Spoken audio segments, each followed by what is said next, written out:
গতকাল টিআইবি একটি রিপোর্ট দিয়েছে। সেই রিপোর্টে বলা হচ্ছে সরকারের 100 দিনে 605টি খুন।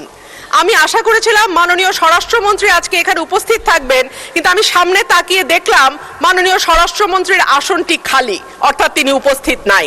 কি আর করা, তার অনুপস্থিতিতেই বলি। সরকারের প্রথম 100 দিনে দেশে হত্যা, অপহরণ সহ বিভিন্ন অপরাধে উদ্বেগজনক হারে ঘটেছে বলে দাবি করছে ট্রান্সপারেন্সি ইন্টারন্যাশনাল বাংলাদেশ। এই সময় দেশে 605টি খুন, 196টি অপহরণের ঘটনা ঘটেছে বলে জানায় সংস্থাটি।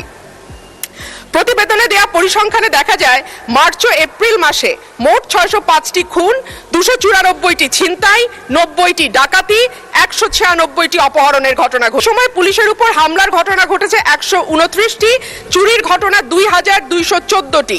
এছাড়া নারী ও শিশু নির্যাতনের ঘটনা ছিল 3496টি। আলোচিত সময় ধর্ষণের শিকার হয়েছে 78 থেকে 102 জন, গণধর্ষণের শিকার 30 থেকে 36 এবং ধর্ষণের শিকার শিশুর সংখ্যা 49 থেকে 71 জন। মাননীয় স্পিকার, আমাদের এই পরিসংখ্যানটি স্পষ্ট করে দেয় বাংলাদেশে গত 3 মাসে আইন শৃঙ্খলা পরিস্থিতির অবস্থা কি।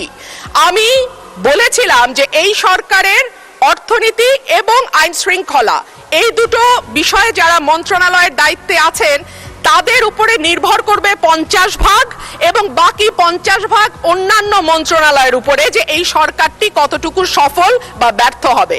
আজকে মাননীয় স্বরাষ্ট্রমন্ত্রী সংসদে উপস্থিত থাকলে আমার পক্ষে সহজ হতো আরো স্পষ্ট করে বলা যে এই সরকারের সফলতার 50 ভাগ দায় অর্থ এবং স্বরাষ্ট্রমন্ত্রীর উপর নির্ভর করে। সুতরাং মাননীয় সদস্য, আপনাকে ধন্যবাদ।